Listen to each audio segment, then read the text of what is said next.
Tengo cáncer, pero mi novio no lo sabe. Una vez renunció a la universidad de sus sueños por mí, y una vez, en la escena de un accidente de coche, me abandonó a mí, que estaba herida, y corrió presa del pánico hacia otra mujer. Morí, el mismo día en que él estaba en el extranjero, encendiendo fuegos artificiales con su secretaria.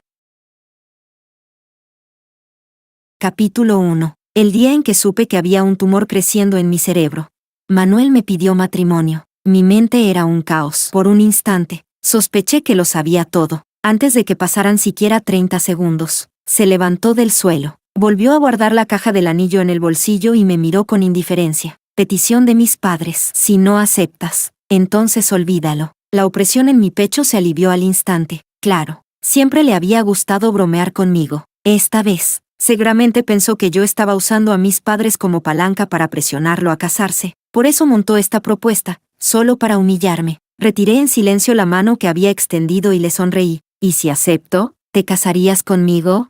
Me sostuvo la mirada sin decir una palabra. La respuesta no podía ser más clara. La verdad es que dolió. Si no te casas conmigo ahora, después no podrás aunque quieras, dije, reprimiendo el ardor en los ojos y hablando con una indignación fingida. A Manuel no le importó. Se quitó la chaqueta y la dejó sobre el respaldo del sofá, con un leve rastro de burla en la comisura de los labios. ¿Estás segura de que habrá siquiera ese día? Siempre veía venir las cosas.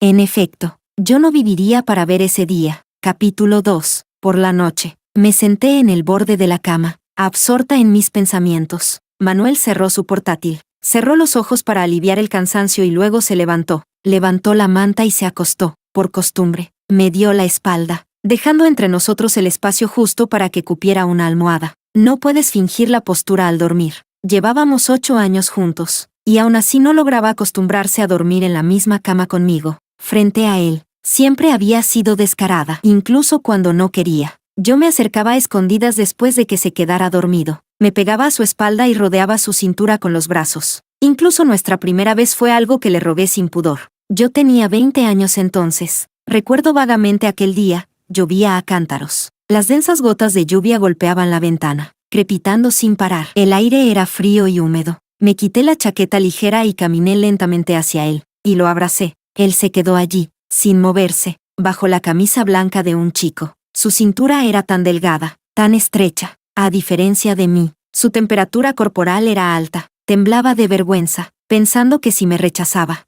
bien podría morirme. Levanté la cabeza e hice todo lo posible por sonreírle, pero las lágrimas me nublaban la vista. En aquel entonces, me aterraba oír de su boca palabras como desvergonzada, repugnante, patética. Al fin y al cabo, yo seguía siendo solo una chica joven, lo bastante imprudente como para actuar sin pensar, pero sin la capacidad de soportar las consecuencias. Me miró con frialdad, como si fuera a apartarme al segundo siguiente. Me temblaban las manos mientras desabrochaba sus botones, y las piernas me flaqueaban tanto que apenas podía mantenerme en pie. ¿Qué estás haciendo?, preguntó. Tartamudeé, incapaz de decir una sola palabra. Bajó la cabeza y me besó. El sabor amargo de las lágrimas se mezcló en el beso. Ni siquiera sabes cómo seducir a alguien, tonta. Percibí un leve olor a alcohol. Su novia se había enamorado de otro. Estaba de mal humor. Aproveché el momento y me colé. Desde entonces, quedó pegado a un parche de piel que no podía despegarse jamás. En la oscuridad, miré la silueta tenue de la lámpara del techo. Tal vez, cuando la muerte está cerca, el corazón se vuelve más sereno. La persona a la que una vez perseguí con todas mis fuerzas, desperdiciando mi juventud, el amor por el que una vez me despedacé, ahora, nada de eso parece tan importante como poder ver el sol mañana por la mañana. Capítulo 3. Al despertar al día siguiente, la luz del amanecer que entraba por la ventana cayó sobre mi rostro y me produjo una ligera sensación de confusión. El médico dijo que quizá el tumor estaba presionando el nervio óptico. Ahora, cada vez que miro algo, necesito un rato para poder enfocar bien. Manuel estaba recostado en el cabecero de la cama leyendo una revista financiera. Antes, cuando los fines de semana nos quedábamos en la cama, yo siempre me le enredaba como un pulpo, inevitablemente. Alguna mano o alguna pierna terminaba sobre él. Era una reacción inconsciente del cuerpo. Manuel bajó la mirada. ¿Ya despertaste?, le sonreí. Buenos días. Él echó un vistazo a mi hombro, con un significado difícil de descifrar. Anoche dormiste bastante tranquila. Seguí sonriendo. De pronto frunció el ceño. Hace un momento, en sueños, ¿Qué tonterías estabas diciendo? Me toqué la cara. Estaba húmeda. ¿Había llorado? Temiendo que siguiera indagando, me incorporé un poco y lo miré con seriedad. Soñé que llegaba a Noruega, que veía la nieve y la aurora boreal. De verdad quiero ir. ¿Podemos? Lo miré con ojos suplicantes, con un leve ruego. Manuel me ignoró. No hay tiempo. Abrí la boca y, poco a poco, sonreí. Entonces está bien. Quizá mi reacción fue demasiado calmada, porque él giró la cabeza y me miró un momento antes de hablar con tono neutro. Marzo del año que viene. Este año no puedo sacar tiempo. Asentí. Todavía debería dar tiempo. Capítulo 4. En realidad, lo que soñé fue con Manuel a los 12 años. Antes no era así. Había sido una persona muy buena. Yo nací con el paladar delicado. Esto no me gustaba. Aquello tampoco. Y además tenía miedo de que los adultos me regañaran. Él podía comerse sin ningún asco lo que yo dejaba en el plato. No como después de crecer, cuando ni siquiera tocaba el vaso del que yo había bebido. En la escuela me acosaban, me tiraban del pelo, garabateaban mis cuadernos. Él siempre era el primero en ponerse de pie, golpear a esos chicos molestos por mí, explicarle todo al profesor y darme su cuaderno nuevo. De pequeña era muy introvertida y venía de una familia monoparental. Sin su protección, probablemente habría sufrido un acoso terrible. Más tarde murió mi madre, y lloré hasta casi perder el conocimiento. Dije, ya no hay nadie que me quiera. Él dijo, no será que no haya nadie. Yo lo repetí, y él también. Me senté en el suelo y lloré toda la noche. Él soportó un fuerte dolor de muelas y me consoló toda la noche. Al día siguiente tenía toda la mejilla hinchada. Después de eso, le dije que me gustaba. Me quité la ropa y me lancé a sus brazos. Su expresión fue totalmente fría. Dijo que yo era despreciable. Capítulo 5. El lunes, al ir a trabajar, el móvil de repuesto de Manuel se quedó en casa, así que fui a la empresa a llevárselo. De camino, alguien llamó. Miré la nota del contacto, 11. Qué íntimo. Durante todos estos años, él siempre me había llamado por mi nombre y apellido. Serena, Serena. Cuando mi madre me puso el nombre, probablemente esperaba que yo viviera en paz y sin sobresaltos. Lamentablemente, ni siquiera he cumplido 30 y ya tengo cáncer cerebral, traicionando por completo sus expectativas. Pensándolo bien, en mi familia ya había genes tumorales. Mi madre, mi tía y mi bisabuela murieron todas de cáncer. Y cuando se fueron, también eran jóvenes. Al llegar a la empresa, Zoe me detuvo, distante pero educada. El director general está en una reunión. Por favor, espere un momento. Zoe fue compañera de universidad de Manuel y, tras graduarse, se convirtió en su secretaria. Todos los asuntos grandes y pequeños de Manuel los gestionaba ella. El tiempo que pasaban juntos cada día era mucho mayor que el que pasaba conmigo. Lo que me molestaba era que, durante la universidad, ellos habían salido juntos, aunque no fue mucho tiempo. Siempre fue una espina clavada en mi corazón. En el círculo que compartíamos Manuel y yo, todos pensaban que delante de él yo era caprichosa y exagerada, posesiva como protegiendo comida, sin permitir que ninguna mujer se le acercara, pero ni siquiera me atrevía a mencionar la idea de despedir a Zoe. Aún recuerdo con claridad lo poco dispuesto que estuvo Manuel a terminar con ella. En aquel entonces, Manuel estaba completamente abatido y me miró con una frialdad que nunca antes le había visto. ¿Es que solo sabes usar a mis padres para presionarme? Tenía la voz ronca. Incluso me pareció ver un brillo de lágrimas en sus ojos. ¿La quería tanto? Aquella vez me quedé atónita durante mucho tiempo. Él siempre había sido reservado. Jamás lo había visto preocuparse tanto por alguien. En el pasado, quizá me habría enfadado. Habría esperado hasta que terminara la reunión para que Manuel saliera y, delante de Zoe, habría hecho alarde de nuestra intimidad. Pero esta vez, le entregué el móvil de repuesto a Zoe y le pedí que se lo devolviera a Manuel después de la reunión. Le asentí levemente con la cabeza y me di la vuelta para marcharme sin más. En el rostro de Zoe apareció un leve atisbo de sorpresa. Capítulo 6. Después de jubilarse, los padres de Manuel se mudaron de nuevo a la vieja casa, apartada y tranquila. Yo iba a visitarlos todos los meses, pero Manuel no estaba muy dispuesto. A mis padres siempre les has gustado más tú que yo, dijo sin levantar la vista mientras leía un contrato. Con que vayas tú es suficiente. Mi madre quedó embarazada sin casarse. No sé quién es mi padre. La madre de Manuel y la mía eran mejores amigas. Después de que mi madre muriera, fueron ellos quienes me criaron. Les estoy muy agradecida, y siempre he intentado portarme bien. Incluso podría decirse que he tratado de complacerlos. Complacer a la tía, complacer al tío, complacer a Manuel. La mala relación de Manuel con sus padres se debe, en gran parte, a mí. Él no sabe que, en realidad, La que vivía de prestado bajo un techo ajeno era yo. En aquel entonces, sus padres no aprobaron que estuviera con Zoe porque descubrieron que, por ese tiempo, ella era mantenida por alguien. Las fotos como prueba se las pusieron delante, pero a él no le importó. Zoe tenía sus razones. Eso fue lo que dijo. Entonces la tía, con rabia y decepción, me señaló: antes que dejarte buscar a esas mujeres de mala calaña de afuera, mejor que estés con Serena. Al menos es una chica limpia y decente. Manuel sonrió con frialdad. Si tanto les gusta, cásense ustedes con ella. Salí de mis recuerdos y lo convencí con tono suave. Si vamos juntos, ellos estarán más contentos. El tono de Manuel no cambió. Con que ustedes estén contentos es suficiente. Cedí, lo miré un rato. Me levanté y tomé el bolso. Hay comida en la cocina. Acuérdate de comer. Sin alzar la cabeza, respondió: vale, ten cuidado en el camino. Para llegar a la vieja casa había que conducir 3 horas. Yo tengo la boca dulce. Con un par de frases hice reír a carcajadas a los 2 ancianos. Ayudé a la tía a remover la tierra y a abonar. Sembré semillas de rábano y también armé el soporte para las plantas de guisantes. Sudé bastante y, sin darme cuenta, me quedé dormida apoyada sobre la mesa de piedra del huerto. Cuando desperté, ya era el atardecer. Tenía el abrigo del tío sobre los hombros y varios picotazos de mosquito en los brazos. El cielo del ocaso ardía como fuego, con un calor suave. Después de cenar, llegó la hora de irme. La tía me pidió que cuidara bien de Manuel. Le dije que sí. El tío añadió: tú también cuídate. Te ves un poco demacrada. A veces basta una frase de preocupación dicha al pasar para que se te humedezcan los ojos. Contuve la acidez en la nariz y sonreí. La próxima vez no trasnocharé. En el camino de regreso me di cuenta de que, a partir de ahora, quizá ya no podría conducir sola. Los ataques de dolor de cabeza eran cada vez más frecuentes.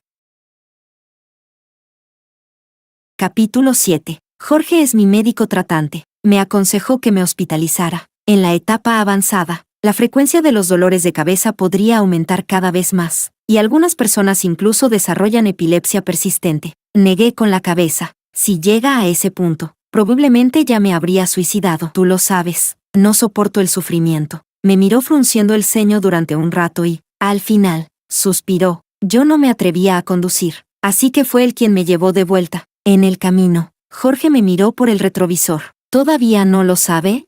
Él, evidentemente, se refería a Manuel. Asentí. Aún no sé cómo decírselo. Guardó silencio un momento. Me cuesta imaginar cuál sería su reacción. Solté una risa. Probablemente se alegrará de que la segunda mitad de su vida sea libre. Lo que Manuel más debe lamentar en esta vida es haberme tocado en segundo año de la universidad. De lo contrario, no habría terminado siendo presionado por mí y por sus padres para que se hiciera responsable. Jorge me lanzó una mirada de reojo y negó con la cabeza. En ese entonces le mentí. Le dije que después de emborracharte aceptaste estar conmigo. Justo llevaba en el brazo la ropa que habías usado la noche anterior, y él malinterpretó que había pasado algo entre nosotros. Se enfadó muchísimo. Yo dije: se enfadó porque sus padres lo obligaron a romper con Zoe. Jorge chasqueó la lengua. Digan lo que quieran. El cielo se fue oscureciendo poco a poco. Al pasar por la plaza deportiva, un grupo de jóvenes llenos de vitalidad sudaba a mares en la cancha de baloncesto. Por un instante, me quedé atónita. Para un momento, le dije a Jorge: aún no quiero volver. Tú sabes jugar. No, quiero ver un partido.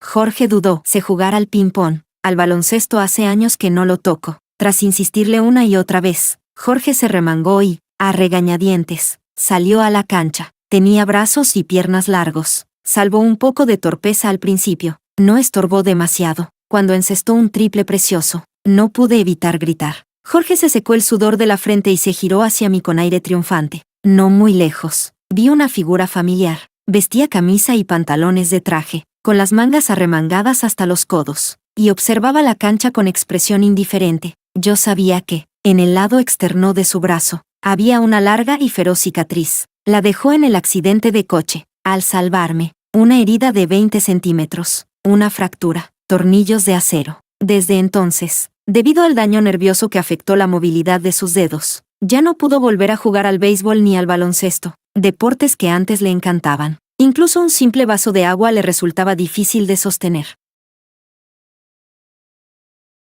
Capítulo 8. Esa mano había bloqueado para mí una piedra mortal que atravesó el parabrisas. Por eso me sentí culpable durante mucho tiempo. Cuando terminó el partido, Jorge chocó la mano con sus compañeros y, empapado en sudor, caminó hacia mí. Le tendí la chaqueta. Vámonos, se quejó, con aire agraviado. ¿Ganamos y ni un sorbo de agua?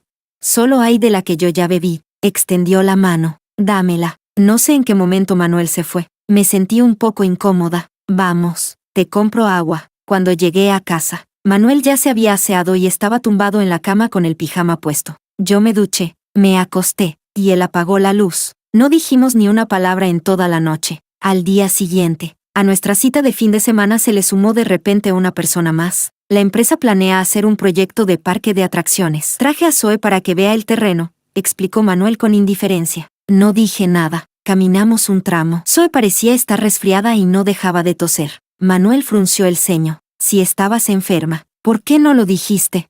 Zoe sonrió. Llevo varios días resfriada. Pensé que con medicación se me pasaría, pero al salir y que me diera el viento, empeoró. Manuel se quitó la chaqueta y se la tendió. Zoe se envolvió bien en ella. Gracias por preocuparse, jefe. El cielo estaba nublado y el viento soplaba con fuerza, sin intención de parar, golpeando las mejillas hasta hacerlas doler. Manuel encontró una cafetería, pero a la hora del almuerzo estaba llena y solo quedaban mesas en la entrada. La hizo sentarse en el asiento junto a la pared, a resguardo del viento, tal vez por las corrientes frías. Mi cabeza empezó a dolerme de nuevo. Me brotó sudor frío por todo el cuerpo. Las piernas se me aflojaron y, de manera instintiva, agarré el brazo de Manuel. Bajó la mirada hacia mí. ¿Tú también estás enferma? Su tono no sonaba preocupado, más bien tenía un matiz de burla. Me esforcé por mantenerme en pie y solté su brazo. No desayuné casi nada. Tengo un poco de hipoglucemia. No dijo nada. Voy al baño, dije. Él respondió con un breve asentimiento. Me di la vuelta y respiré hondo. El dolor de cabeza era tan intenso que apenas podía pensar con claridad. Algo caliente empezó a deslizarse por mi nariz. Unos clientes que venían de frente mostraron expresiones de sorpresa. Me estaba sangrando la nariz. Me tapé rápidamente boca y nariz. Bajé la cabeza y aceleré el paso hacia el baño. Cerré con pestillo la puerta del cubículo y llamé a Jorge para preguntarle qué debía hacer. El teléfono sonó durante mucho tiempo sin respuesta. Una oleada de náuseas me subió al pecho y me incliné sobre el inodoro, vomitando hasta perder el aliento. El ácido gástrico me quemó la garganta. Después de vomitar, curiosamente, el dolor de cabeza disminuyó un poco. Me apoyé en la pared y tardé bastante en recuperarme. Me eché agua fría en la frente. Me lavé la cara y salí por la puerta lateral de la cafetería. Al volver, vi que Zoe tosía bastante fuerte y que Manuel le daba suaves palmadas en la espalda. De pronto, sentí un escozor en los ojos. Tal vez era celos. Me acerqué y puse delante de ella Ambroxol y jarabe de níspero. Fui a la farmacia a preguntar. Dijeron que para la tos esto ayuda un poco. Zoe los tomó con sorpresa. Gracias, señorita Serena. La mirada de Manuel permanecía fija en ella, sin dedicarme ni un solo instante. ¿Tú también, no te ves muy bien de cara? Inesperadamente, fue Zoe quien notó que algo me pasaba. Entonces Manuel dirigió su mirada hacia mí, con cierto escrutinio. Sonreí. Me duele un poco el estómago. Él dijo con tono neutro. Después de comer algo, volvamos temprano. Asentí. En el coche, Jorge me devolvió la llamada. Perdón. El jefe me llamó para reprenderme y no llevaba el móvil. ¿Qué te pasó? ¿Necesitabas algo? Miré a Manuel en el asiento del conductor y dije en voz baja. Solo me dolía un poco el estómago. Quería preguntarte qué medicamento tomar. Ya pasó. Estoy bien. Jorge guardó silencio medio segundo. Entonces hablamos cuando vuelvas. No pude evitar esbozar una sonrisa. Siempre había sido tan listo. Manuel se giró hacia Zoe. Te llevo al hospital para que te vean y te pongan suero. Zoe dudó un momento y aceptó. Luego Manuel miró hacia mí por el retrovisor. ¿Y tú? ¿Quieres ir al hospital para que te hagan un chequeo? Negué con la cabeza. Déjame aquí. Tomo un taxi y vuelvo sola. No reaccionó demasiado. Como quieras. Miré el paisaje por la ventanilla. A veces no podía evitar pensar, si Manuel supiera que me estoy muriendo, ¿se arrepentiría de tratarme así? Pero enseguida despertaba de ese pensamiento. ¿Qué tiene que ver con él? Soy yo quien decidió ocultárselo. Unos minutos después, Manuel me dejó en una esquina. Zoe me miró con una expresión ligeramente culpable. El coche se marchó enseguida. Me quedé allí de pie un momento y luego levanté la mano para parar un taxi. Capítulo 9. No volví a casa. Fui a una tienda de conveniencia. Compré un paquete de cerveza y me fui a la orilla del río, bebiendo mientras el viento del agua me daba en la cara. En realidad no tenía intención de hacerme daño. Solo bebí media lata y sostuve el resto en la mano. Como tenía miedo al frío. De paso compré una chalina en una tienda de ropa al borde de la calle. Jorge me había preguntado por qué no le decía a mi familia que estaba enferma. Antes de morir, fui yo quien cuidó de mi madre todo el tiempo. Cuando estaba en sus últimos días, su aspecto era cadavérico, demacrada, con las venas contraídas, tanto que ni siquiera podían encontrar dónde clavar la aguja. Esa se convirtió en la imagen más profunda que tengo de ella. Cada vez que la recuerdo, es como si una nube oscura se acumulara sobre mi corazón, en mitad de la noche, al despertar de los sueños. Esa sensación desesperada y desoladora de ver a un ser querido torturado por la enfermedad nunca se disipa. Mi muerte no tiene por qué ser así. En lugar de que me acompañen en tratamientos inútiles, presenciando como poco a poco me vuelvo débil y miserable. Prefiero que me recuerden sana y hermosa. Después, Jorge puede decirles que me fui con dignidad, que hoy en día la medicina está muy avanzada y que no sufrí demasiado. Me quedé sola durante mucho tiempo, abrazándome las piernas y dormitando un rato, sin darme cuenta. El cielo ya estaba a punto de oscurecer. Al encender el móvil, vi muchas llamadas perdidas. Elegí una cualquiera y devolví la llamada. La voz de Manuel sonaba irritada, como si quisiera devorarme viva. Te llamé tantas veces. ¿Por qué no contestabas? Me quedé atónita un momento antes de reaccionar, con la sensación de haber pasado algo por alto. ¿Qué pasa? ¿Ocurrió algo? Guardó silencio un buen rato. Su respiración era pesada, como si estuviera intentando controlar sus emociones. ¿Dónde estás? Miré alrededor. En el muelle del río Lu, dijo. No te muevas de ahí, voy a recogerte. Me envolví bien la chalina y esperé obedientemente en el mismo lugar. Manuel llegó más rápido de lo que imaginaba. Tras detener el coche, caminó a grandes pasos hasta mí, recorriéndome con la mirada como si buscara algo. Al comprobar que no me había pasado nada, se calmó. ¿Qué haces aquí?, preguntó, justo cuando iba a responder. Estornudé. Su expresión se volvió sombría y se quitó la chaqueta para envolverme con ella. En realidad no la quería. Después de todo, esa chaqueta había estado al mediodía sobre los hombros de Zoe. Incluso percibí vagamente el aroma de su perfume. Lo seguí por detrás y, a escondidas, me quité la chaqueta. Manuel abrió la puerta del coche y, de repente, se giró hacia mí, frunciendo el ceño. ¿Qué pasa?, dije en voz baja. Zoe la usó. Lo que ella ha usado, yo no lo quiero. Llámalo quisquilloso si quieres. Total, me queda tan poco tiempo, no hace falta que sigas siendo tan sensata, ¿verdad? ¿Quién dice eso? Agarró la chaqueta y volvió a envolverme con ella. Entrecejo. Sin embargo, se relajó. Aunque ella la haya usado, tienes que ponértela. ¿No te basta con estar ya lo suficientemente delicada? Dentro del coche, encendió la calefacción. Hace calor, dije. Te lo tienes merecido, respondió. Después de aquel accidente de coche, Manuel se volvió muy cuidadoso al conducir. Un trayecto de 5 kilómetros le tomó más de 10 minutos. Al entrar en casa, de pronto me sujetó la mano y, al inclinar la cabeza, olió el alcohol en mí. ¿Cuánto bebiste? Una lata. Claramente no me creyó. Quise explicarme, pero al abrir la boca estornudé varias veces seguidas. Puso la mano sobre mi frente para comprobar la temperatura. ¿Tienes fiebre? Quizá por estornudar tan fuerte, algo volvió a salir de mi nariz. Manuel frunció el ceño. ¿Qué te pasa?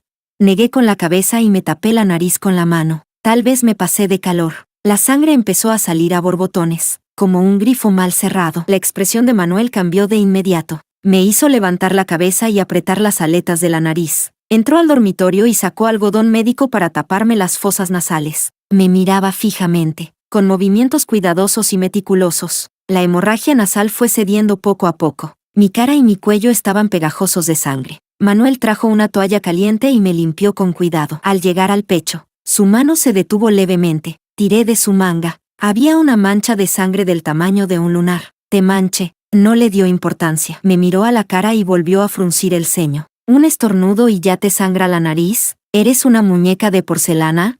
Asentí, admitiéndolo con franqueza. Soy bastante débil. Decía la verdad. Me observó un momento. ¿Has adelgazado? ¿Todavía recordaba mi peso? Manuel fue a la cocina y preparó un tazón de fideos fragantes. Luego me miró hasta que me los terminé enteros. Hacía mucho que no me sentía tan llena. Tenía el vientre abultado, tan hinchada que apenas podía moverme. Trajo el pijama. Se agachó para cambiarme los zapatos. Al inclinar la cabeza, los mechones de su flequillo le cubrían los ojos, y su expresión parecía paciente y suave. Por un instante, creí haber vuelto al pasado. En aquella época, como era quisquillosa con la comida y estaba desnutrida, él dejó de consentirme y, a la fuerza, corrigió mis hábitos alimenticios. En realidad, Había muchas cosas que quería preguntarle. Aquel año había sacado tan buenas notas. Claramente podía haber entrado en una de las 5 mejores universidades del país. ¿Por qué se quedó en nuestra universidad 985 de bajo nivel? En ese momento dijo que era porque estaba lejos de casa y así no lo molestarían sus padres. ¿Era verdad? ¿O era que temía que yo, yendo sola a estudiar a otra ciudad, me quedara aislada y sufriera acoso? Pero al final no pregunté nada. Manuel recibió una llamada, se puso de pie y se apartó un poco. Su tono y su expresión eran muy suaves. Sí, ya la encontramos. Hay cosas que están predestinadas. Si él no hubiera venido a nuestra universidad, no habría conocido a Zoe. Aunque más tarde Zoe no pudo soportar la presión y terminó con otro chico. Después de tantos años, esas 2 personas seguían, al fin y al cabo, conectadas por el corazón. Manuel, no me queda mucho tiempo. Acompáñame hasta el final de este tramo, y entonces podrás liberarte. Capítulo 10. Dentro de un mes será mi cumpleaños. En los últimos días he notado claramente que mi estado físico empeora, la dosis de analgésicos es cada vez mayor, pero el dolor, en cambio, es cada vez más intenso. Jorge también me dijo que mi situación no era optimista. Me aferré a Manuel, repitiéndole una y otra vez al oído, ¿me llevas a ver la aurora boreal? Sí. ¿No habíamos quedado en el año que viene? Respondió, no puedo esperar. ¿Sabes qué simboliza la aurora boreal? Representa la buena fortuna. Quien la ve recibirá la felicidad de toda una vida. Manuel, ya harto de que lo acosara, cedió. Está bien. ¿De verdad? Sí. Mis ojos se iluminaron de golpe. Lo abracé con fuerza por el cuello y le di un beso en la punta de la nariz. Manuel se quedó atónito un instante. Todo su cuerpo se tensó, aunque no me apartó. Capítulo 11. Nuestra relación mejoró bastante. La manifestación más directa fue que Manuel se volvió más feroz. Aunque antes nuestra frecuencia tampoco era baja. Últimamente se notaba que ponía mucho más empeño. Dejando eso a un lado, yo apreciaba mucho este tiempo. Si no existieran esos enredos confusos entre hombres y mujeres, al menos, él era un hombre cumplidor. La vida siempre está llena de imprevistos. Después de aguantar tanto, por fin se acercaba mi cumpleaños. Ese día salí a comprar algunas cosas para el viaje al extranjero y, en el camino, me dio un fuerte dolor de cabeza. Una moto eléctrica me atropelló. Me acurruqué en el suelo, pálida como el papel. El conductor se asustó muchísimo y quiso llamar a una ambulancia, pero lo detuve y marqué el número de Jorge. Hoy se suponía que debía descansar. Jorge llegó muy rápido. Me levantó del suelo, donde me retorcía de dolor. Me subió al coche y me administró un sedante. Poco a poco me recuperé. Incluso tuve ánimo para bromear. Cuando muera, te dejaré la mitad de mi herencia. Eres más responsable que mi novio. En medio de todo, me lanzó una mirada fulminante. ¿Quién quiere tu herencia? Entonces, ¿qué quieres? Tampoco tengo nada digno de mención. Pensó un momento. Prepárame una comida. La verdad es que, cuando te perseguí al principio, fue porque cocinabas demasiado bien. Le he cocinado a Manuel durante tantos años y nunca se enamoró de mí. Fuimos al mercado a comprar ingredientes y, con un corazón agradecido, me dispuse a lucirme. Jorge estaba apoyado con tranquilidad en la puerta de la cocina mirándome, hasta que lo llamé para que me ayudara. A mitad de la cocción, Manuel me llamó por teléfono. ¿Qué pasó? Hoy alguien de la empresa dijo que te vio en la calle y que te atropellaron. Me quedé un poco desconcertada. No esperaba que lo supiera. Fue un pequeño accidente. No pasó nada. Respiró hondo. ¿Dónde estás ahora? Jorge me pasó los camarones ya limpios. Les quité la vena y la cabeza, sabiendo que era tan engorroso. Habría comprado directamente camarones pelados. Al oír su voz, Manuel quedó en silencio. No tuve más remedio que decir. Jorge me ayudó. Estoy en su casa cocinándole. Entonces parece que no es nada grave, dijo con voz grave. Y colgó. Jorge y yo nos miramos. Se encogió de hombros. Por la noche, Manuel volvió muy tarde. Yo salté alegremente hasta él y le tendí la leche caliente. ¿Qué día vamos a Noruega? Así puedo reservar los billetes. Manuel alzó la vista hacia mí. No tomó la leche ni dijo nada. En ese silencio, tuve un presentimiento. En efecto, bajó la mirada. Lo siento. Hay un proyecto complicado en Reino Unido que nos han asignado y debo ir personalmente. Desde el inicio hasta la finalización. Llevará al menos medio año. Sin darme cuenta, apreté con fuerza el vaso. Si hubiera sido antes, claro que podría haberlo entendido. El trabajo es lo primero. La carrera va antes. Eso lo sé. Soy caprichosa. Pero jamás lo he estorbado cuando se trata de asuntos serios. ¿No se puede posponer un poco? A Noruega tampoco iríamos muchos días, dije, algo perdida. incluso con un matiz de súplica, quizá sorprendido por mi insistencia. Me miró. Vamos el año que viene. Podrás quedarte todo el tiempo que quieras. Tras un largo rato, asentí. Pero ya no habrá oportunidad, tal vez por sentirse un poco culpable. En la cama me dio la espalda. Manuel me abrazó desde atrás, dejando besos menudos en mi cuello y mis hombros. Yo no respondí. Él tampoco se enfadó. Siguió besándome poco a poco. Incluso besó mis dedos uno por uno. Al principio daba cosquillas. Luego la intensidad se volvió más feroz. 5 meses sin verse, parecía querer compensarlo todo. A la mañana siguiente, recogió unas pocas cosas. Zoe llevó el coche hasta fuera del patio. Manuel se despidió de mí. Buscaré tiempo para volver. Dicho eso, se dispuso a marcharse. Yo dije, ¿no me das un abrazo? Dudó medio segundo y se inclinó hacia mí. Zoe sacó la cabeza desde el coche. Jefe, es hora de irse. El gesto de Manuel se detuvo. Claro, delante de otros siempre había sido poco cercano conmigo. Me miró. Espérame. Luego se dio la vuelta y caminó hacia Zoe. Yo, como de costumbre, empecé a contar. 1, 2, 3, 10 pasos. No se dio la vuelta. Antes siempre esperaba que se girara para mirarme, aunque fuera una sola vez, al menos para demostrar que le costaba irse. Por desgracia, esta vez tampoco hubo excepción.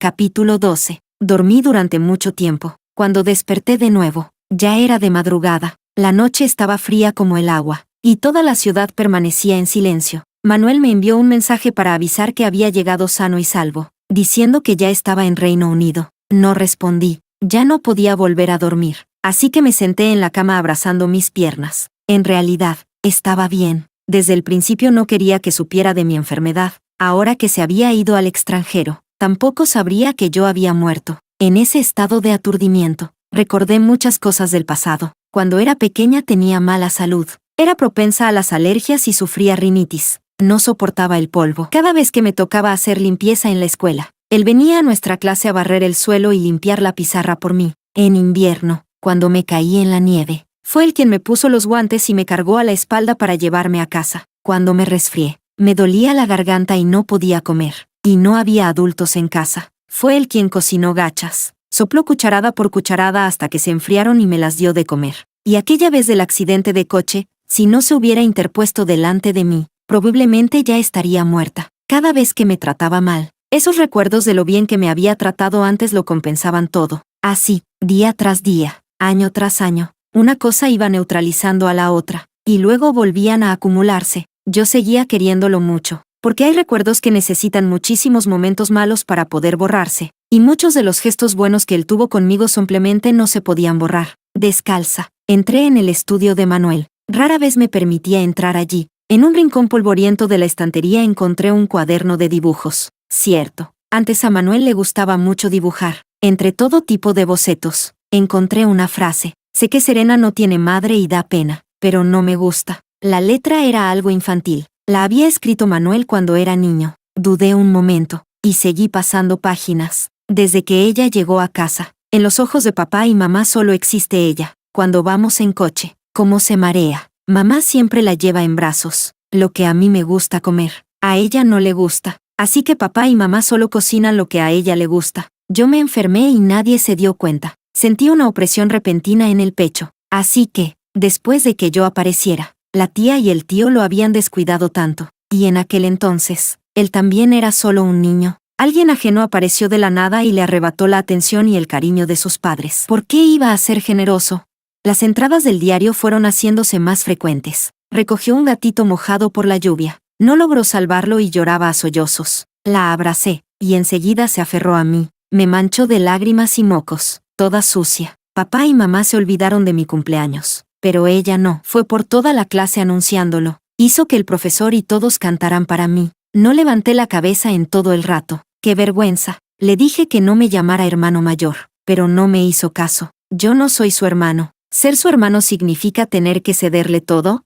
Eso es lo que dicen mis padres. ¿Será que a cualquier chico lo llama hermano? En todo el cuaderno había sobre todo dibujos. Solo cuando ocurría algo importante escribía una entrada. Hoy le escuché decirle a la tumba del gatito, si no lo complazco, tengo miedo de que el tío y la tía me echen. En ese momento, creo que me sentí bastante triste. Se me humedecieron los ojos. Cuando era pequeña, Deseaba con todas mis fuerzas que el tío, la tía y él fuéramos una familia. Mi amor por Manuel también se mezcló con esa obsesión. Yo ansiaba demasiado tener un hogar, pero eso no significa que no lo haya amado de verdad. Después de hacerse adulto, Manuel casi no volvió a escribir diarios. En la última página solo había una frase. Parece que ella cree que estaba borracho. Idiota, un hombre borracho no puede. Las hojas estaban viejas y pegadas. Arranqué la penúltima página y encontré otra entrada. Zoe se parece bastante a mí. En ella encuentro muchas similitudes. Incluso las manchas del alma son iguales. Tal vez podría hacerla mi novia. Me quedé paralizada un instante. Así que al final descubrió que Zoe era su alma gemela. Resultó que el recuerdo de mi infancia no era el mismo que el suyo. Resultó que yo había sido un obstáculo para él en tantas cosas. Tomé el bolígrafo y escribí unas palabras en la contraportada del cuaderno de dibujos. Lo siento. Capítulo 13. El dolor de cabeza volvió a atacar. Cuando duele, me duele todo el cuerpo. ¿Será que los analgésicos ya no sirven? Miré a la persona reflejada en el espejo. Para ser sincera, no se veía bien. Las mejillas redondeadas de antes ya habían desaparecido por completo. A Manuel no le gustaban las chicas con aire de hermanita menor. Quizá así sí le gustaría yo. Incluso decir que parezco su tía no sería exagerado. Torturada por el dolor, temblando sin poder calmarme, con la mente cada vez más confusa, no pude evitar querer llamar a Manuel. Mis dedos tocaron su número, pero al final no presioné llamar. Soy una persona muy egoísta, con muchos pensamientos oscuros y mezquinos. Sabía perfectamente que Manuel no me quería, y aún así lo forcé a estar conmigo. Lo até con la responsabilidad. Esta vez, no. Esta vez lo dejaré pasar. Capítulo 14. El día de mi cumpleaños. Manuel me llamó muchas veces. Miré la pantalla del móvil encenderse y apagarse una y otra vez. Al final, contesté. ¿Por qué tardaste tanto en atender? Su voz sonaba algo ruidosa al otro lado. Estaba dormida, dije en voz baja. ¿Comiste pastel?, preguntó. Asentí. Sí. ¿Lo pasaste con mis padres? ¿Cómo iba a permitir que la tía y el tío me vieran así ahora? Así que les mentí. Les dije que había salido de viaje, que quería conocer otra cara del mundo y que tardaría mucho en volver. No, sonreí. Lo celebré con amigos. Guardó silencio un segundo. Jorge. De hecho, él era el amigo más cercano con el que seguía en contacto desde hacía tantos años. Sí, el pastel lo compró él. Lo malo es que se equivocó y lo pidió con un año de más. Encima me dijo que como ya estoy avanzada en meses, un año cuenta como otro. Qué pesado es. En realidad, hacía bastante tiempo que no lo veía. Manuel respondió con un simple, ajá, últimamente me duele mucho el estómago, y también el corazón. Me duele tanto que acabo rodando por el suelo. Quise hacerme la mimada, pero tenía la garganta ronca, así que el efecto no fue muy bueno. Vuelve pronto. Sí, quiero verte. ¿Has oído la historia del pastor y el lobo? Antes, cuando Manuel tenía que irse de viaje de trabajo con Zoe, yo quería acompañarlo. Si él no aceptaba, lo amenazaba con suicidarme. La noche antes de que partieran le mandaba mensajes diciendo que si no me llevaba, no seguiría viviendo. Yo solo hablaba por rabia, pero no pensé que él se lo tomaría en serio. Manuel vino corriendo. Yo estaba sentada en el suelo con las piernas cruzadas, sosteniendo un cuchillo de mesa sin filo y pasándolo por mi muñeca. La preocupación de su rostro se enfrió al instante. Desde entonces, cada vez que yo decía que me encontraba mal, a los oídos de Manuel solo le sonaba a fastidio. Cuanto más le pedía que regresara, menos quería volver. Eso lo tenía muy claro. Como era de esperar. Del otro lado lanzó fríamente un «espera a que termine el trabajo» y colgó. Qué decir, lograr que me quisiera no fue fácil. Lo intenté durante 20 años sin éxito. Pero lograr que me odiara, eso sí que sabía hacerlo. Así, cuando se enterara de mi muerte, quizá le dolería un poco menos, si es que aún llegaba a dolerle.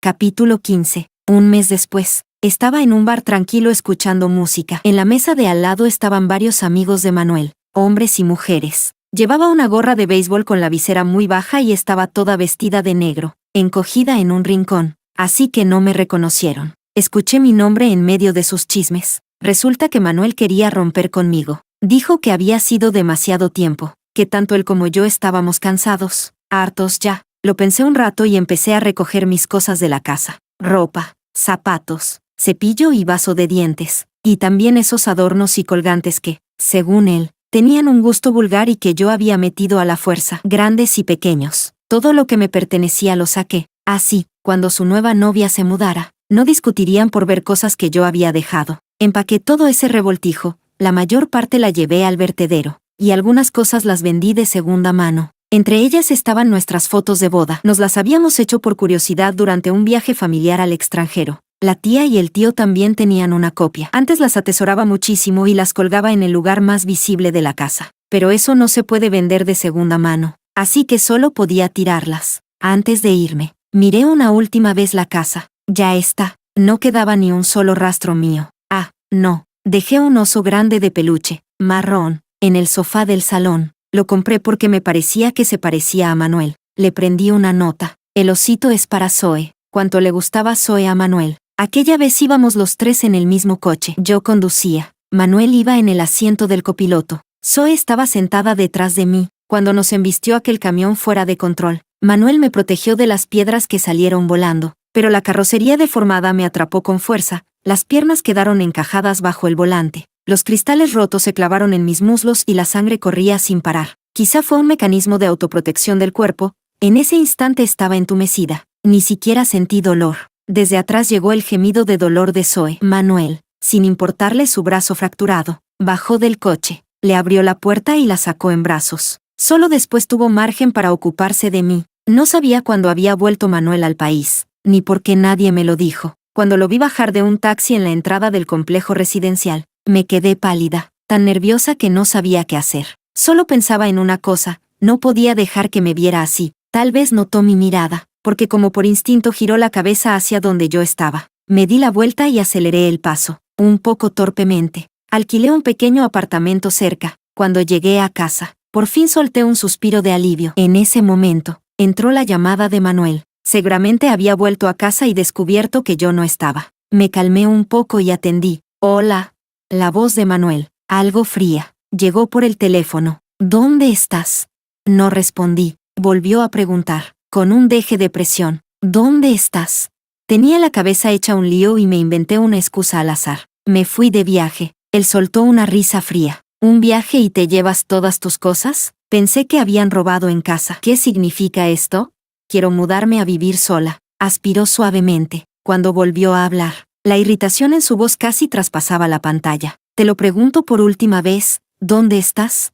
Lo pensé un momento. Apreté el móvil con fuerza y dije, terminemos. Del otro lado hubo silencio. Colgué. 2 noches después, fui en secreto a la antigua villa. El oso grande que había dejado estaba tirado en el jardín. Lo había mojado la lluvia. Estaba sucio y desaliñado. Con su carácter, después de que yo lo tratara así, seguro que no lo había podido soportar. Le toqué la oreja al oso y me lo llevé. Cargarlo era pesado y un poco ridículo. Meterlo en el asiento trasero del taxi también costó lo suyo. En el fondo, tenía un poco de egoísmo. Esperaba que, en el futuro, él y Zoe pudieran acordarse de mí de vez en cuando. Pero también esperaba que no me tomara demasiado en serio. Dime, si yo muriera, cuando Manuel ya no pudiera comer los platos que cocino, ni oír mi voz, ni verme todos los días rondando delante de él para molestarlo, ¿llegaría a echarme de menos? Capítulo 16. He perdido mucho peso. Siento que no estoy muy lejos de esa situación más indigna de la que hablaba Jorge. La eutanasia no es legal en el país. La verdad es que me frustra bastante. Y tampoco quiero ir a una Suiza desconocida para mí. Con mi estado físico actual, ni siquiera podría soportar un viaje así de agotador. Jorge dijo que, si quería ir, él podía llevarme. Cuando lo dijo, había compasión en sus ojos. Incliné la cabeza y lo miré. ¿No sería demasiado cruel para ti? Llevarme allí con sus propias manos. Después, seguro que tendría pesadillas. Tras pensarlo durante mucho tiempo, decidí saltar al mar. Ríos, lagos, mares.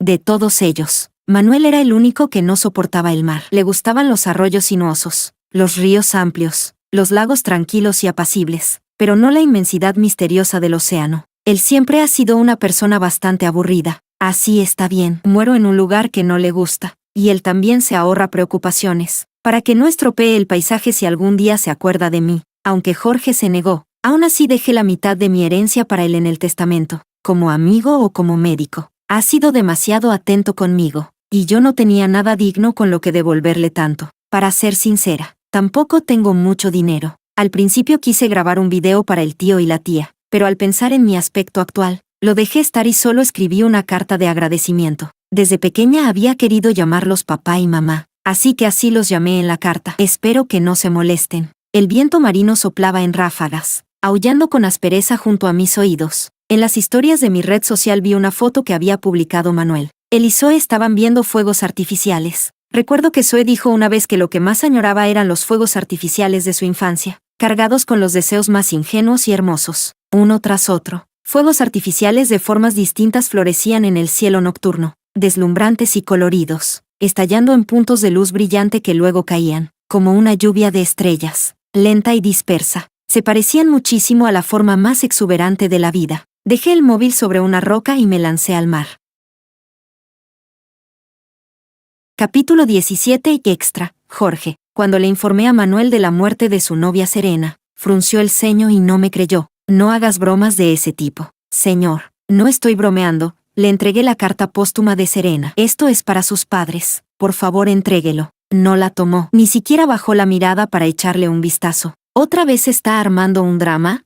En el fondo me reí para mis adentros. Señor, el cuerpo de Serena ya ha sido encontrado por la policía. Puede ir a la morgue a confirmar si se trata de ella. Después de decir eso, me di la vuelta y me fui. No miré su expresión. 7 días después de la muerte de Serena, Manuel regresó del extranjero. Sus padres, al no poder contactar con Serena, denunciaron su desaparición. La policía me localizó a través de algunas pistas y les conté todo el proceso. Al mismo tiempo, recibí un correo electrónico programado que Serena me había enviado. En él me decía que ya se había ido, que no la extrañara demasiado, y me daba la contraseña de su piso alquilado, pidiéndome que ayudara a entregar sus cartas póstumas al tío y a la tía. Decía que me había escrito un recetario muy detallado, que si en el futuro quería comer los platos que ella cocinaba, podía aprender a hacerlos yo mismo. En el frigorífico había chiles encurtidos y kimchi que ella había preparado, suficientes para que yo comiera durante mucho tiempo. Llevaba tanto tiempo sin ponerse en contacto conmigo que yo ya tenía un mal presentimiento. Murió en un día tan ordinario. No se lo dijo a nadie, ni siquiera a mí. Yo estudiaba en una universidad de medicina. Como en la cafetería de su universidad había un salteado de huevo con brotes de soja y torta de trigo que estaba muy bueno. Todos los mediodías iba a pedir uno. Me sentaba solo y lo comía despacio. Siempre he tenido el problema de comer de forma muy selectiva. Con el tiempo, ella se dio cuenta y cada vez me miraba en esa dirección. Luego se le estropeó la bicicleta. Pasé por allí y, de paso, la ayudé a arreglarla. Así nos conocimos. Probablemente pensó que yo era muy pobre. Tan pobre que solo comía una vez al día. Y siempre lo mismo, ese salteado. Así que cada vez pedía a propósito 2 raciones de carne y fingía no poder terminarlas, pidiéndome que la ayudara a acabar. A mí me divertía verla actuar, así que la acompañé en esa farsa durante mucho tiempo, hasta que más adelante, cada vez que nos veíamos, traía una gran bolsa de fruta, snacks y artículos de uso diario, diciendo que las chicas del dormitorio querían adelgazar y le habían pedido que yo las ayudara a comerlo todo. No pude más. A propósito, me puse ropa de marca y llevé un bolso triangular de Prada para verla. Ese bolso, las chicas deberían reconocer la marca, ¿no? Ella me observó con bastante sorpresa, muy seria, y señaló mi bolso. Esto parece el de ese. Su expresión cambió un poco. Seguramente pensó que era una imitación, pero temió herir mi autoestima y, conteniéndose, me elogió. Está bonito. Yo tenía cada vez más ganas de reír. Siempre fue así. Incluso después de morir, quiso dejarme la mitad de su herencia. Cuando vi esa serie de números ingresar en mi cuenta bancaria, no pude evitar reírme. Reí, y al final me desplomé en el suelo, cubriéndome los ojos que empezaban a humedecerse. Manuel debió de haber ido a la morgue a confirmar el cuerpo. Cuando salió, tenía los puños apretados y la mirada perdida. Soy médico. Sé cómo queda un cuerpo que ha estado sumergido en el agua. Probablemente será algo que no podrá olvidar en toda su vida. La policía le entregó el teléfono que habían recogido de una roca. Aún le quedaba algo de batería. La contraseña de la pantalla de bloqueo era fácil de adivinar. El día en que murió el gatito que ella había criado cuando era pequeña. Al igual que muchas de sus contraseñas eran el cumpleaños de su madre. Esa chica era fiel hasta el punto de resultar incomprensible. Tal vez porque su madre murió muy pronto. Ella me decía que había que atesorar a cada miembro de la familia. Ese gatito era su familia. También dijo una vez que yo era su familia. Idiota. Cuando la pantalla se iluminó, lo primero que apareció fue el estado de WeChat de Manuel. Él y Zoe estaban viendo fuegos artificiales en el Reino Unido. La imagen estaba llena de romance y belleza. Eso fue lo último que ella vio antes de morir. ¿Qué habría sentido en ese momento? El rostro de Manuel se volvió mortalmente pálido. Unos días después, Manuel vino a buscarme de repente. Me preguntó cuándo había descubierto ella que estaba enferma. Le dije, el día en que le propusiste matrimonio. El párpado de Manuel tembló un poco. ¿El día de la propuesta? Sí. Me recosté en el respaldo de la silla y lo miré con aire inquisitivo. Pero, ¿qué fue lo que dijiste entonces? Que en realidad no querías casarte con ella. Que solo era una exigencia de tus padres. Pareció comprender algo de golpe. Sus ojos se enrojecieron al instante. Con razón que, me burlé. ¿Con razón estaba tan triste en ese momento? Era evidente que últimamente no estaba bien mentalmente. Había adelgazado muchísimo, con la voz entrecortada, casi suplicante, como si se esforzara por escuchar una respuesta negativa. Preguntó, ¿en el último tramo de su vida, sufrió mucho? Mantuve mi sonrisa habitual. Señor, ella tenía cáncer cerebral. Los pacientes en fase terminal de cáncer cerebral sufren fuertes dolores de cabeza y mareos, acompañados de náuseas y vómitos frecuentes. A veces no veía con claridad,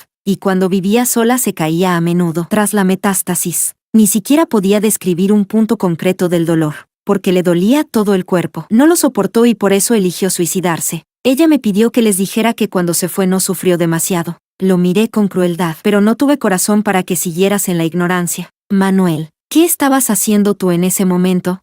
¿Acompañando a Zoe a ver fuegos artificiales?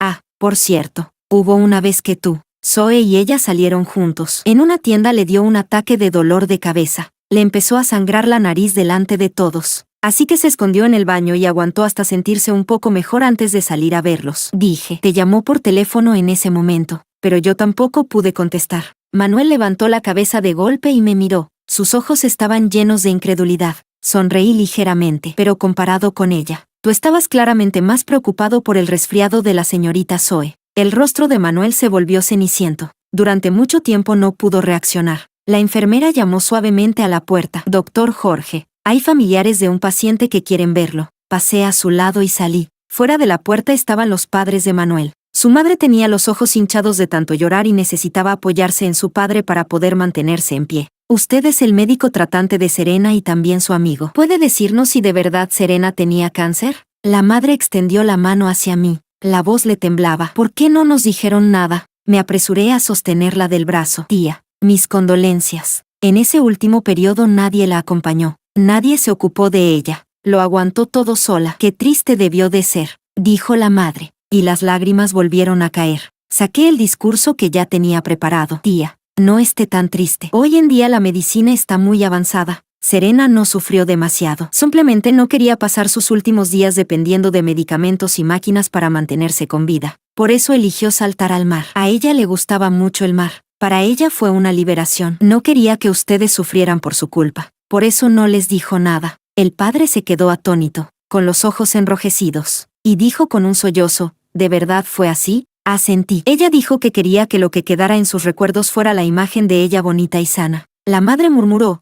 hasta el final seguía preocupándose por mi hipertensión. Me decía que tomara la medicación a tiempo y que me hiciera revisiones periódicas, que le pediría a su tío que me vigilara para que no bebiera alcohol. Incluso el día en que se fue, mi Serena me llamó para preocuparse por mí. Se desplomó en una silla del pasillo del hospital. Se cubrió el rostro y rompió a llorar. No noté en absoluto que tuviera nada raro. Manuel estaba a un lado. Él sí conocía la verdad. Por eso el dolor era aún más insoportable. Igual que para mí. Extra, Manuel. Capítulo 1. El primer mes después de la muerte de Serena. A veces, a menudo, olvidaba ese hecho. Por la mañana despertaba en la cama familiar y, de manera instintiva, giraba la cabeza hacia un lado, queriendo apartar sus piernas de encima de mí, pero no tocaba nada. A mi lado también había vacío. Ella ya no estaba, y ya no estaría nunca más. Me quedé aturdido durante mucho rato, hasta que de pronto recordé que, en los últimos días de su vida, ella ya casi no se aferraba a mí de esa manera. Una semana después, fui recuperando poco a poco la cordura. Abandoné el proyecto en el Reino Unido. Mis padres no lograban salir del dolor por la muerte de Serena, así que necesitaba quedarme en el país para cuidarlos. Y todos los días iba y venía entre la empresa y la casa de mis padres. La casa en la que viví con Serena la cerré con llave y la puse a la venta a través de una inmobiliaria. En realidad, no había nada de lo que huir. La casa estaba impecablemente ordenada por ella, y no había dejado nada relacionado consigo misma. Ah, sí, dejó un oso tonto. En una nota ponía algo así como, para Zoe. Recuerdo que una vez dijo que yo me parecía mucho a ese oso. Pensé con cierta ironía, ¿esto es regalarme a mí a Zoe?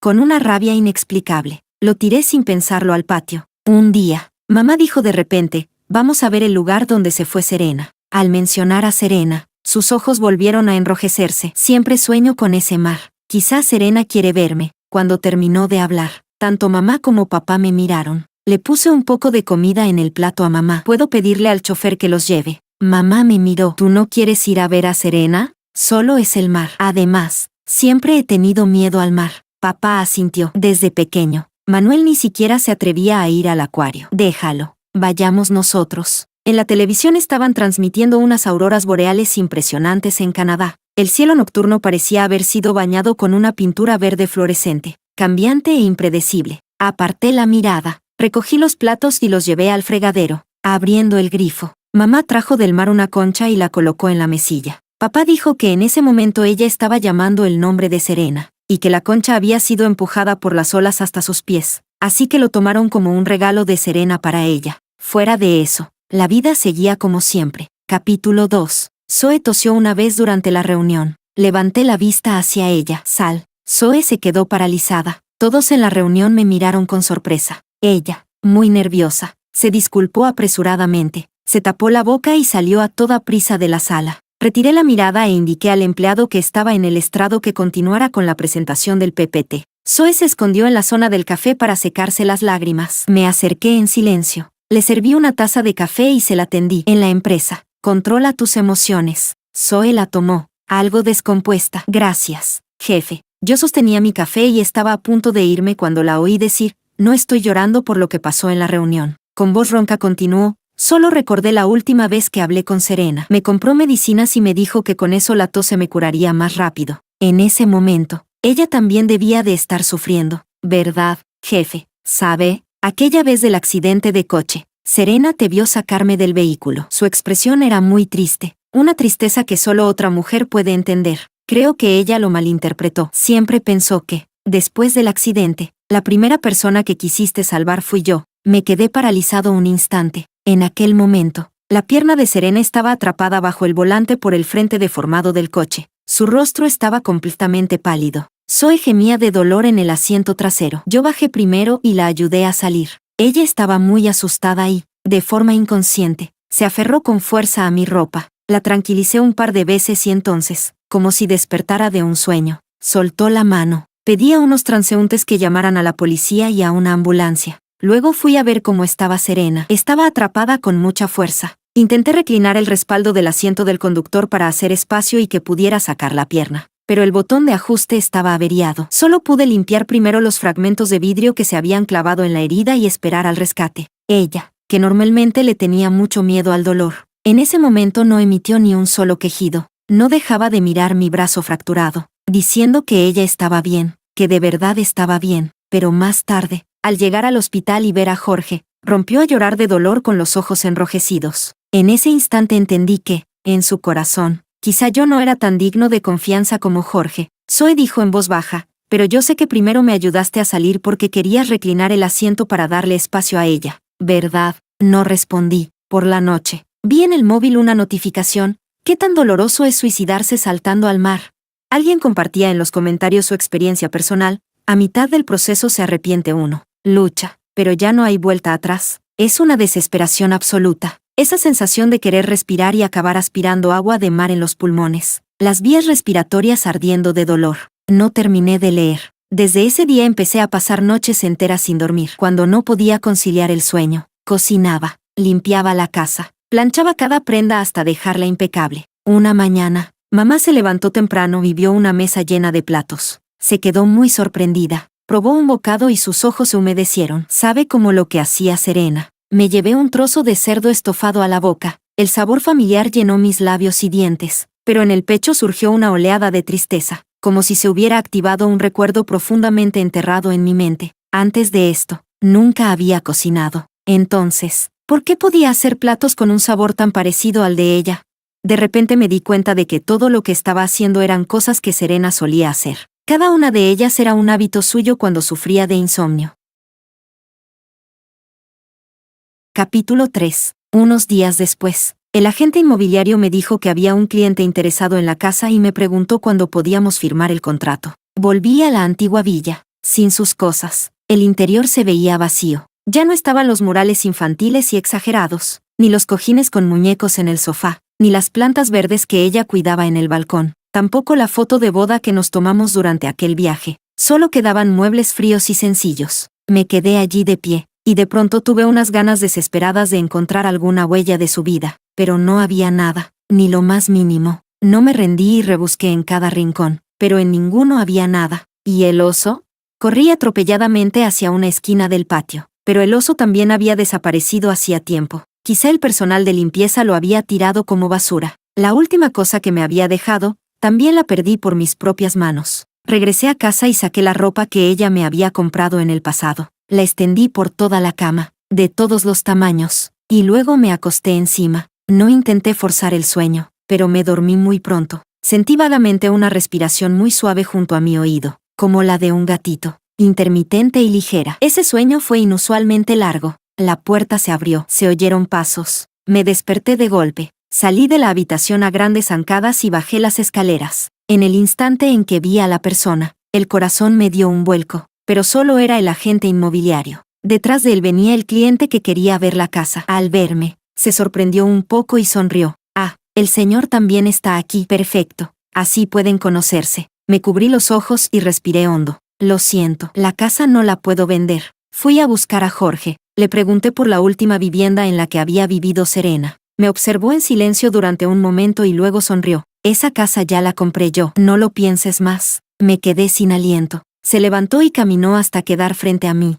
Sé que quieres encontrar sus pertenencias. Saber cómo pasó ella ese último periodo de su vida. No tienes esa oportunidad. Guardé silencio un rato y luego levanté la vista para mirarlo. En realidad, te envidio mucho. ¿Envidio qué? En lo que a ella respecta. Tú siempre supiste más que yo. Envidio que, cuando se lastimaba o tenía un problema, la primera persona en la que pensaba eras tú, no yo, cuando claramente, antes de que aparecieras, la única persona de la que dependía era yo. Jorge sonrió despacio. Manuel, eso es porque no lo merecías. Capítulo 4. Volví otra vez a la villa, pero desde aquel día, ya no pude volver a sentir su presencia. Empecé a recordar muchas cosas. A mi madre no le gustaba Zoe y también temía que yo volviera a estar con una chica como ella. Así que se esforzó al máximo por emparejarme con Serena. Aquel día, había bebido un poco con unos amigos. Cuando regresé a casa, ella entró de repente en mi habitación, como un conejito empapado por la lluvia, con los ojos enrojecidos. No entendía nada, y aún así se atrevió a desabrocharme la camisa. En ese instante pensé, mira, mis padres quieren que esté con ella, y ella de verdad ha venido. Esa noche debió de tener mucho miedo. Estuvo temblando todo el tiempo, y después no dejó de llorar. Más tarde, le pedí matrimonio. Su expresión fue muy compleja: sorpresa, vacilación, duda, pero no había alegría. Así que pensé que ella no quería casarse conmigo, y por eso dije aquella frase que, cada vez que la recuerdo, me hace arrepentirme hasta que todo el cuerpo me duele. Nunca imaginé que esas palabras acabarían cumpliéndose como una maldición. Al día siguiente, fui al estudio con la intención de ordenar algunas cosas importantes, y en un rincón de la estantería vi un álbum de dibujo grueso.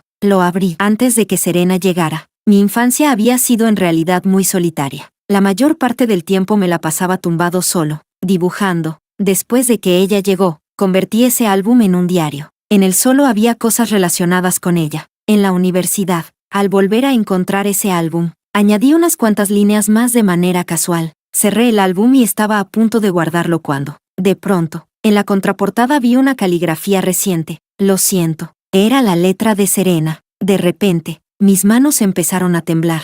¿Lo había visto? ¿Se suicidó porque leyó este diario? Desde pequeño me exigieron ser una persona correcta. Así que, aunque sentía que la chica adoptada por mi familia me había arrebatado atención y cariño, aunque la odiaba, aunque no quería que apareciera, aún así tenía que interpretar el papel de un buen hombre, cuidarla, protegerla. Mis padres no me permitían tener mal genio. Tampoco me permitían tener egoísmo. Cuando era niño, bastaba con que rompiera un juguete para que me miraran con decepción. Después conocí a Zoe, y en ella encontré puntos en común. Tenía una madre que favorecía a los hijos varones, Su hermano menor tenía leucemia y no había dinero para tratarlo. Ella se ofreció voluntariamente a ser mantenida por un hombre casado, para sacarle dinero y dárselo a su madre, para que ésta pudiera tratar a su hermano. Una vez, después de llamar a su familia, yo la vi en el momento de colgar. Mostró una expresión de repugnancia y murmuró en voz baja que ojalá estuvieran mejor muertos. Al darse la vuelta y verme, se quedó atónita, sin saber cómo explicarse. Más tarde, su hermano realmente murió. Ella se liberó de esa carga y también rompió con aquel hombre. Pero en la universidad empezaron los rumores. Fotos suyas entrando y saliendo de hoteles con aquel hombre ya mayor se difundieron por todas partes. Ella explicó que era su tío, pero nadie le creyó. Una chica con tan mala reputación, con solo acercarse un poco a un hombre, ya provocaba habladurías. Esta vez, yo era el protagonista masculino del escándalo. En el momento en que mi madre me señaló furiosa y me reprochó todo, de repente me sentí cansado, muy cansado, extremadamente cansado. Ella dijo que prefería que estuviera con Serena. Yo me reí. Si a ustedes les gusta tanto, entonces cásense ustedes con ella. Mi madre me dio una bofetada. Serena venía detrás de mí, quería hablar, pero no se atrevía. Mis padres están tan lejos. ¿Cómo iban a saber lo de Zoe y yo? Bajé la cabeza y la miré con frialdad. ¿Es que solo sabes usar a mis padres para obligarme? Serena se apresuró a explicar que no había sido ella. Y en efecto, no había sido ella. Solo un profesor de la universidad que conocía a mi madre. Pero yo no le pedí disculpas a Serena. En aquel momento, no quería verla. A su lado apareció, no sé cuándo, otro hombre, Jorge, de la Facultad de Medicina. Nunca la había visto tan interesada en alguien del sexo opuesto. Todos los días almorzaba con él en la cafetería. Iba alegremente a verlo cargando una gran bolsa de snacks. Incluso, mientras navegaba por tiendas en línea, me preguntó, ¿qué marca de afeitadora suelen usar ustedes los chicos? La miré de reojo y le pregunté por qué. Ella tartamudeó y dijo que preguntaba por un compañero de cuarto, pero en realidad,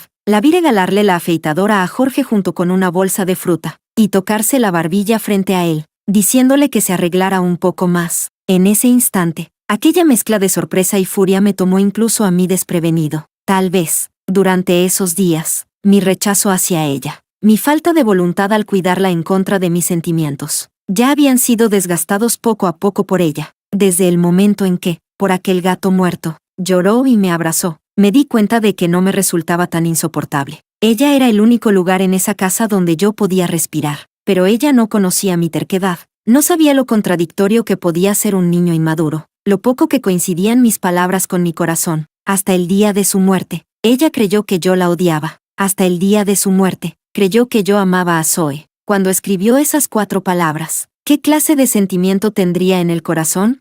Todo el dolor que había ocultado deliberadamente, todo aquello que había evitado a propósito, cada detalle en el que la herí y la traicioné, el sufrimiento que soportó sola por el cáncer y el miedo a la muerte inminente, todo eso se abalanzó sobre mí como una marea devastadora. Me arrodillé en el suelo, sosteniendo aquel diario entre las manos, y me encogí llorando desconsoladamente, como un niño. Capítulo 5. Al final, aún así, fui a ese mar. Siempre me había atrevido a no venir. Tenía miedo de recordar su aspecto en el momento de morir. Me quedé de pie en la orilla. El viento marino, salado y húmedo, me azotaba el rostro. Las olas azul profundo se mecían una tras otra, provocándome una sensación de mareo y náuseas. Desde que, a los 6 años, una ola me arrastró y estuve a punto de ahogarme. Padezco mareo al mar.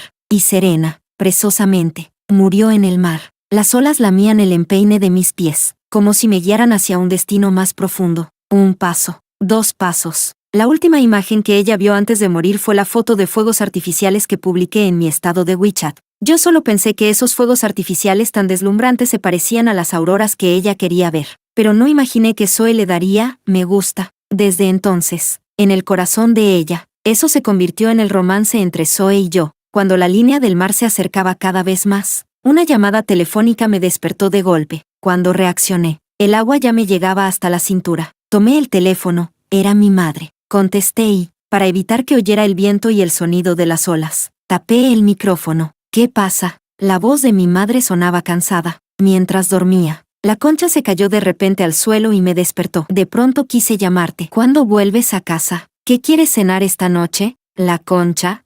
Me quedé quieto un instante. Eso es.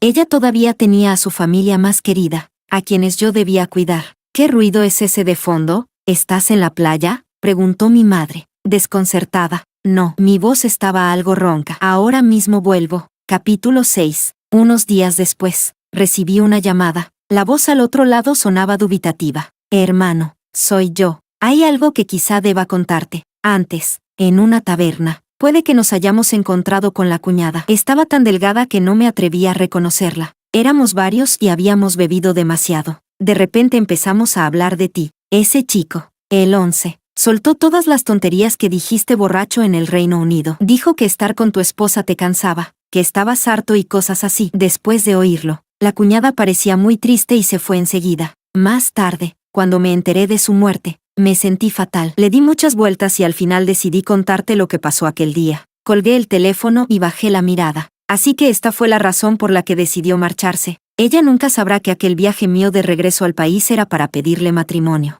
Es cierto que estaba cansado. Estaba cansado de quedarme siempre detrás de ellos, comiéndome unos celos sin límite, cansado de nuestra relación solo en apariencia, cansado de desgastarnos mutuamente. Quería preguntarle si estaba dispuesta a casarse conmigo, si quería ir conmigo al Reino Unido a celebrar la boda, pero ella se llevó todas sus cosas y luego me pidió terminar. Siempre creí que a ella le gustaba Jorge. Su amistad con Jorge se había mantenido durante 10 años. Si no hubiera existido mi relación con ella, si no hubiera sido por mis padres, probablemente ya habrían estado juntos desde hace tiempo. Así que, cuando me pidió romper, di por hecho que se iba para estar con Jorge. No fue hasta este momento que entendí cuánta decepción había ido acumulando hacia mí. Aquella vez que Zoe se resfrió, le puse un abrigo sobre los hombros. No es que no viera la tristeza en los ojos de Serena, simplemente la ignoré a propósito, porque la noche anterior me había encontrado con ella y Jorge en el estadio. Jorge marcó un gol en el campo y ella vitoreó emocionada. En ese instante, sentí unos celos intensos. Mi mano, debido a una lesión nerviosa, ya no podía volver a jugar al baloncesto, y ella, sin embargo, iba a ver jugar a otros. Cuando se le aflojaron las piernas y se apoyó en mi brazo, incluso me burlé de ella, para obligarme a ceder. Desde pequeña solía fingir estar enferma o indispuesta, pero yo debería haberlo sabido. Desde aquella vez en que me engañó con un intento de suicidio, nunca más se atrevió a bromear con su salud. Incluso cuando realmente enfermó, no se atrevió a decírmelo. Mientras yo cuidaba de Zoe, ella se escondía sola para soportar el dolor que le traía el cáncer. Jorge tenía razón. Yo, en efecto, no lo merecía. Ni siquiera tenía derecho a morir junto a ella. Ella debía de odiarme. Por eso, en las palabras que dejó atrás, pensó en todos, excepto en mí.